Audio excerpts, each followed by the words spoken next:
Okay, so here is what you're going to start with for your title.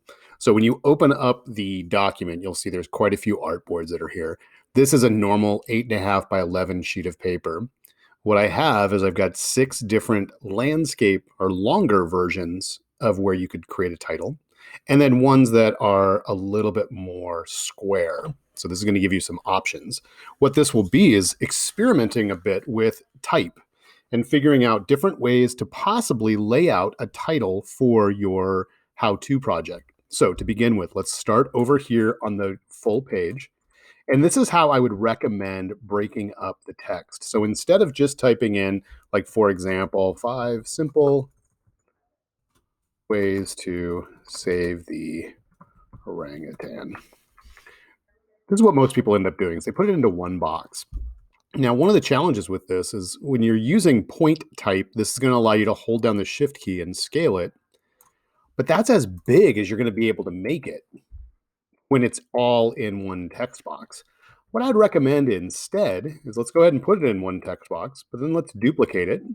So I'm just holding down the Alt key or the Option key. You can always copy and paste.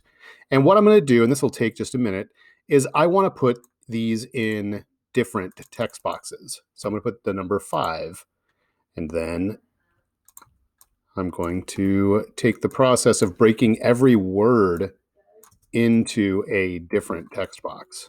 So I'm just going to duplicate. This is going to be sloppy here for a second.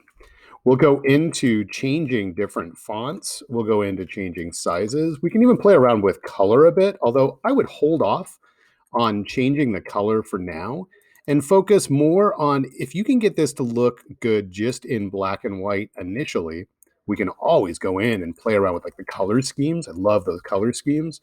And we can also pull colors directly from the image that you end up creating.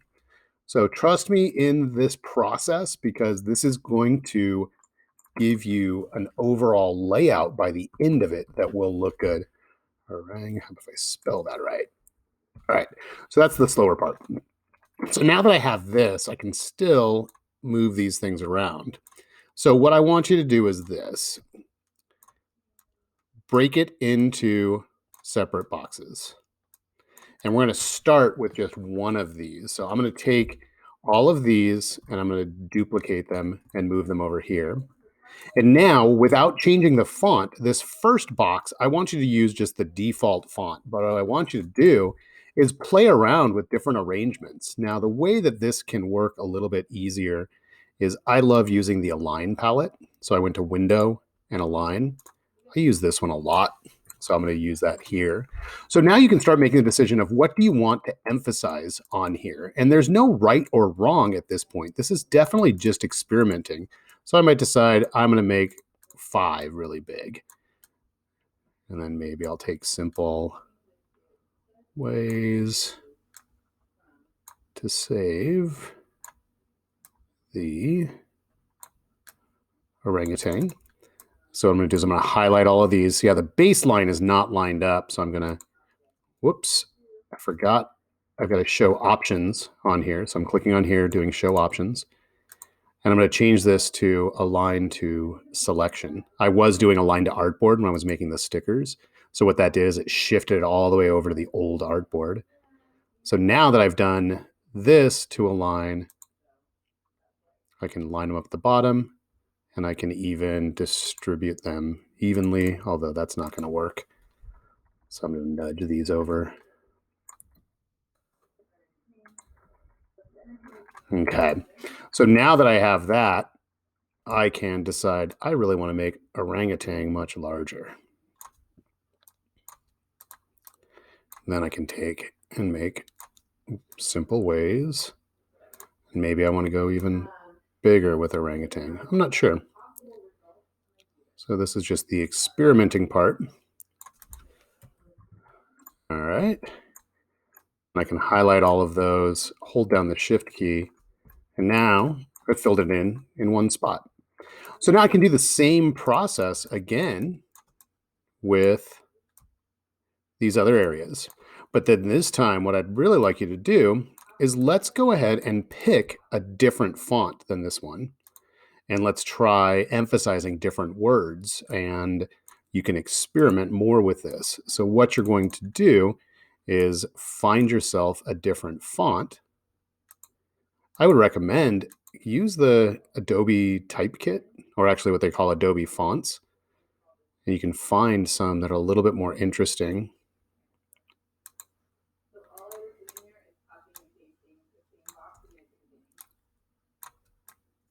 So that has its own little personality to it. That's kind of cool.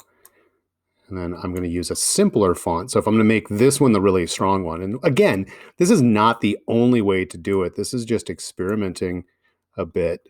So I'm going to try a simpler sans serif font. So something that's a little plain, but easy to read. And now I can experiment a bit more with where do I want to put this. And I'm just, playing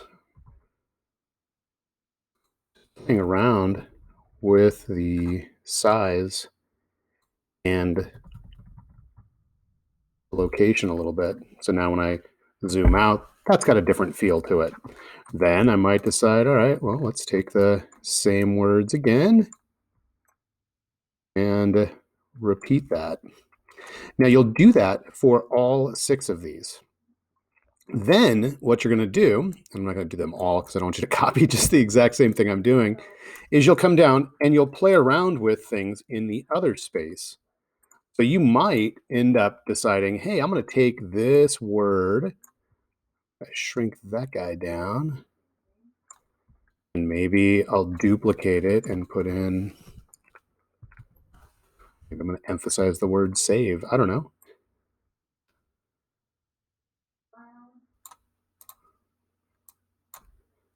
Maybe I'll grab some of these other pieces.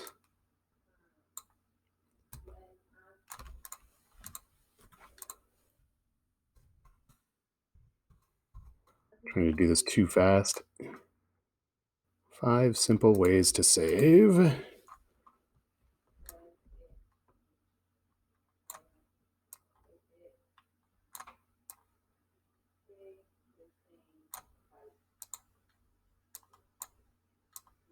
Move that guy out of the way.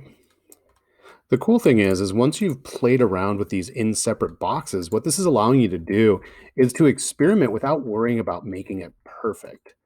And so you can see what's working and what isn't working, and you can move on. So you don't have to stress about having the one thing perfect. The beautiful thing about having Illustrator and having multiple artboards is you're going to be able to pull from each one of those. And when you highlight all of these in separate boxes, I'm going to hold down the Alt and the Shift. That's going to let me scale from the center. You could do it this way, just holding the Shift key down and then moving it over. But I am inherently lazy and I love using keyboard shortcuts. I'm going to do something like that. And then that allows me to even play around again with, maybe I want to make orangutan a little bit bigger. And so I come up with something like that. So what I want you to do is I want you to start first with type out your text in one line, then type out each word in a separate line. And then without changing the font in the first box, go ahead and use the plain Myriad Pro. I don't want you to end up sticking with that one, but I want you just to experiment with the sizes. Then pick one and do a different font. Then try it several different times. I want 6 variations here. Then in a smaller space, the more square space, you can utilize some of the same fonts or combinations that you used up here, but rework it so it'll work inside of these spaces. Or you could try going a completely different direction. If you want to try a different font, you want to try color, that's totally fine. But I would say initially, have at least the 4 of them just plain black and white. You can always go in if you want to add emphasis. You can go in and change it to a lighter gray. So like if you grab here and keep it along this bar, you could play around with experimenting with toning down one of them versus another if you want to.